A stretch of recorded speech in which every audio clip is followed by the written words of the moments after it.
Welcome to another lecture. और इस lecture में हम बात करेंगे keyword density and keyword stuffing की।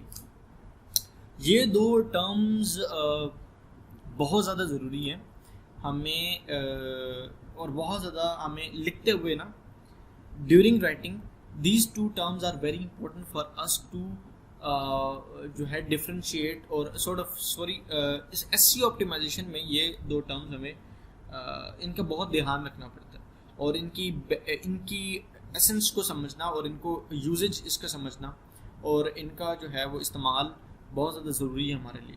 तो विदाउट वेस्टिंग एनी टाइम हम पहले बात करते हैं कीवर्ड डेंसिटी पे। Keyword density refers to the number of times a keyword appears on a given web page or within a specific piece of content as a ratio or percentage of the overall word।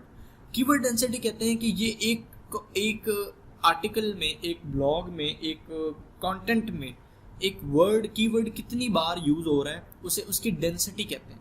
उसका density एक थोड़ा सा I think physics का concept है, लेकिन वैसे language में density कहते हैं किसी चीज़ के अंदर उसको रेपिटेशन को भी कह लेते हैं और किसी चीज़ के अंदर बार बार आना, वो कितनी बार आ रहा है उसको डेंसिटी कहते हैं, कितना डेंस है वो। ठीक है, तो कीवर्ड डेंसिटी नाम से ही पता चलता है कि वो एक कीवर्ड कितनी बार यूज़ हो रहा है एक कंटेंट में, उसे कीवर्ड डेंसिटी कहते हैं। तो कीवर्ड डेंसिटी जो है ना हमें बहुत मेंटेन करनी पड़ती है। हम बहुत ज़्यादा अगर डेंसर रखेंगे तो हमारे लिए मसला हो जाएगा। तो हमें एक उसको कीवर्ड को कम भी नहीं लिखना। अब ये नहीं कि आप एक कीवर्ड को 2 बार लिख दें जी, तो कीवर्ड डेंसिटी जो है वो हमारी ख़राब हो जाएगी। ऑन दी अदर हैंड अगर हम कीवर्ड को जो है वो बहुत ज़्यादा लिख दें तो फिर क्या होगा? अगर एक कीवर्ड को बहुत ज़्यादा लिख दें फिर क्या होगा? फिर होगा keyword stuffing. Now what is keyword stuffing? A keyword stuffing is when a brand fills or stuffs a web page with the same target term in hopes of ranking higher for that term in search engine। अब मुझे keyword मिल गया जी, cancer treatment. ठीक है, मैं एक word को इसलिए बार बार repeat कर रहा हूँ कि अगर मैं अपना टॉपिक बदलता रहूँगा तो आप कहेंगे कि आपको शायद हो सकता है कि टर्म ना समझ आए या उसको, तो मैं एक ही टर्म को ना बार बार उसी को लेके आपको सारी चीज़ें एक्सप्लेन कर रहा हूँ, कीवर्ड स्टफिंग भी, कीवर्ड डेंसिटी भी। मुझे एक कीवर्ड मिल गया जी कैंसर ट्रीटमेंट। अब कैंसर ट्रीटमेंट वर्ड को मैं यूज़ करी जा रहा हूँ, कैंसर ट्रीटमेंट, उसको मैं लगातार यूज़ ही करी जा रहा हूँ अपने कंटेंट में, तो क्या हो जाएगा? कीवर्ड स्टफिंग हो जाएगी। ठीक है, गूगल कीवर्ड उसको स्टफिंग कर देगा। जब कीवर्ड स्टफिंग होगी ना, एक कीवर्ड बार बार यूज़ हुआ है तो फिर क्या होगा कि उसकी रैंकिंग ख़राब हो जाएगी। ठीक है, तो रैंकिंग जब ख़राब होगी तो हमारे लिए मसला हो जाएगा। तो अब पैनकेक्स मेरे लिए एक कीवर्ड था। ठीक है, अब पैनकेक लेट्स से मैंने यहाँ पे लिखा पैनकेक में मैंने पिंक इसलिए किया हुआ कि पैनकेक लेट्स से मेरा मेन कीवर्ड है। ठीक है, मेरा मेन कीवर्ड है पैनकेक्स। अब पैनकेक्स ही एग्जांपल्स क्या होती हैं, पैनकेक से टेस्ट क्या होता है, पैनकेक्स के फ्लेवर क्या होते हैं, ये 3 अलग कीवर्ड बनते हैं, ये एक कीवर्ड नहीं बनता। Pancakes examples, pancake taste, pancake flavours. मैं दोबारा से रिपीट करता हूँ, हमने एक कीवर्ड था हमारा पैनकेक, उस पर हम एक आर्टिकल लिख रहे हैं, लेकिन उसको अगर हम पैनकेक की एग्जांपल अगर अलग से हेडिंग बना के अलग से बता रहे हैं तो कीवर्ड चेंज हो जाएगा। पैनकेक एग्जांपल कीवर्ड बन जाएगा और ये कीवर्ड मुख्तलिफ हो जाएगा। इसी तरह पैनकेक टेस्ट ये अलग से कीवर्ड हो जाएगा, पैनकेक फ्लेवर्स ये अलग से कीवर्ड हो जाएगा। तो इस तरह कीवर्ड स्टफिंग नहीं। इसका मतलब ये है, एक आपको एक सेंटेंस में अगर मैं बताऊं तो मैं कर ये रहा हूं कि मैं कर ये रहा हूं कि मैं कंटेंट के अंदर जो कीवर्ड है उसको एक खास तरीके से, एक इनोवेटिव तरीके से या एक डिफरेंट तरीके से उसको रेंज ऑफ वर्ड्स यूज करके उसको इस्तेमाल कर रहा हूँ। ठीक है, तो इस तरह मैं ब्रॉड जो है वो वैरायटी यूज कर रहा हूँ वर्ड्स की, कीवर्ड्स की। एक ही कीवर्ड की, अब देखिए पैनकेक तो मेरा कीवर्ड मेन आ रहा है, लेकिन साथ में कुछ ऐसा कीवर्ड डाल रहा हूँ उसको मिला के, जिसकी वजह से मेरा कीवर्ड जो है वो स्टफिंग नहीं होती। और नॉर्मली एक कीवर्ड जो है ना 8 से 9 दफ़ा आपने 500 वर्ड्स में एक कीवर्ड यूज़ करना, इससे ज़्यादा नहीं यूज़ करना। ज़्यादा यूज़ करेंगे तो आपके लिए मसला हो जाएगा। तो ये मैंने आपको एक स्पेसिफिक फार्मूला बता दिया कि जी इस तरह आपने करना है। How to word keyword stuffing. अच्छा, सबसे पहले how to word keyword stuffing में जैसे मैंने बताया, an effective way to avoid keyword stuffing into your content is to use the result. एक सेकंड मैं इसको फुल कर लूँ ताकि आपको नज़र सही आए। Okay, alright. So an effective way, दोबारा से पढ़ते हैं. An effective way to avoid keyword stuffing into your content is to use the results you get from your keyword research. Keyword research is the words इस्तेमाल हुए ना, हमने keywords जो word निकाले उसको बड़ा अच्छे तरीके से आपने यूज करना. Common keyword research tools can also generate list of relevant keywords for you. आपने जो उससे जो वर्ड्स कीवर्ड्स निकाले हैं ना उसको आपने बड़े अच्छे तरीके से इस्तेमाल करना है. ये बात आप अपनी जैसे उर्दू में कहते हैं गोशे गुजार करना, मतलब उसको समझ लें आप ये बात को. It is very important for you guys to know to use the keyword effectively in order to rank it. दूसरा पॉइंट देखें, you will then be able to search through the list of for relative SEO keyword. By doing this you will be able to swap related keywords around enough to minimize the need to repeat the same ones too many times. However, you will still be getting sufficient SEO leverage. वो कह रहा है कि आपने keyword के इर्द गिर्द जो वर्ड्स है ना उसको भी अच्छे तरीके से, ये नहीं कि कैंसर ट्रीटमेंट है हर जगह कैंसर ट्रीटमेंट होके जा रहे हैं, नहीं. Goal of cancer treatment, how to cure. अब क्योर और ट्रीटमेंट एक बात होती है, लेकिन रेंज बना के जब हम यूज करेंगे ना तो ज़्यादा बेहतर रहेगा.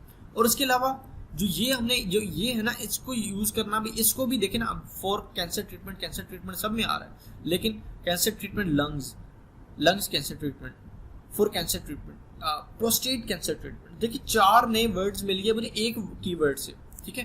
तो इस तरह आपने इसको यूज़ करना है, ठीक है. उसके बाद एक और तरीका है, उसे कहते हैं लॉन्ग टेल कीवर्ड्स. अब ये लॉन्ग टेल कीवर्ड्स क्या होते हैं? लॉन्ग टेल कीवर्ड्स ये होते हैं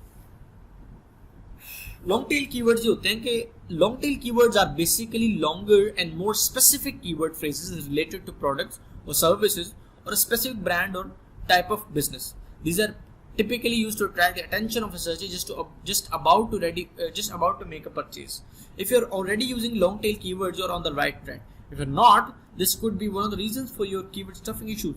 वो कह रहे हैं कि लंबे कीवर्ड्स यूज करें. आपके पास पैनकेक्स अगर कीवर्ड है ना, पैनकेक्स के इर्द गिर्द कोई ऐसा जुमला बनाएं या ऐसे कुछ वर्ड्स यहाँ पे यूज करें कि डिलीशियस पैनकेक्स, क्या कहते हैं, कलरफुल, और मतलब कि how to cook pancakes, delicious pancakes. उसके अलावा उसके बाद हम कह सकते हैं कि how to make the recipe of pancakes. इस तरह के वर्ड जो है ना उसके इर्द गिर्द बहुत सारे बिल्ड करें, जिसकी वजह से, और फिर जब जारी बात है इसके यहाँ पे एक वर्ड यहाँ पे लगा हुआ, एक वर्ड इसके यहाँ पे लग गया, डिलीशियस. ये देखिए मैं आपको एक अभी लॉन्ग टेल कीवर्ड बना के दिखाता हूँ. डिलीशियस पैनकेक एग्जांपल्स, 3 वर्ड हो गए ना, लॉन्ग टेल बन गया ना. Pancake taste. अब मैं यहाँ पे एक शायद ये लिख सकता हूँ, पैनकेक टेस्ट बेस्ड ऑन